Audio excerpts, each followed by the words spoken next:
درد یا مصیبت کی وجہ سے یہ الفاظ آہ، اوہ، اف، تف نکل گئے، یا آواز سے رونے میں حرف پیدا ہو گئے، نماز فاسد ہو گئی یعنی ٹوٹ گئی۔ اگر رونے میں صرف آنسو نکلے، آواز و حروف نہیں نکلے تو حرج نہیں۔ اگر نماز میں امام کے پڑھنے کی آواز پر رونے لگا اور ارے، نعم، ہاں زبان سے جاری ہو گیا تو کوئی حرج نہیں کہ یہ خشوع کے باعث ہے۔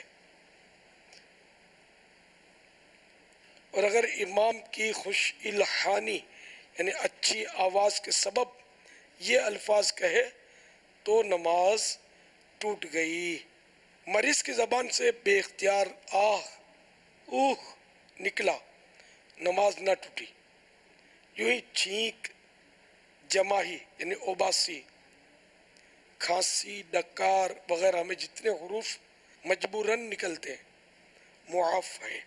پھونکنے میں اگر آواز نہ پیدا ہو تو وہ سانس کی مثل ہے اور نماز فاسد نہیں ہوتی، مگر قصداً پھونکنا نماز میں پھونکنا مکروہ ہے۔ اور اگر دو حرف پیدا ہوں جیسے اف، تف تو نماز فاسد ہو گئی یعنی ٹوٹ گئی۔ کھنکارنے میں جب دو حروف ظاہر ہوں جیسے اخ تو مفسد ہے یعنی نماز اس سے بھی ٹوٹے گی۔ ہاں اگر عذر یا صحیح مقصد ہو، مثلا طبیعت کا تقاضا ہو، یا آواز صاف کرنے کے لیے ہو، یا امام کو لقمہ دینا مقصود ہو، یا کوئی آگے سے گزر رہا ہو اس کو متوجہ کرنا ہو، ان وجوہات کی بنا پر کھانسنے میں کوئی مضائقہ یعنی حرج نہیں، نو پرابلم۔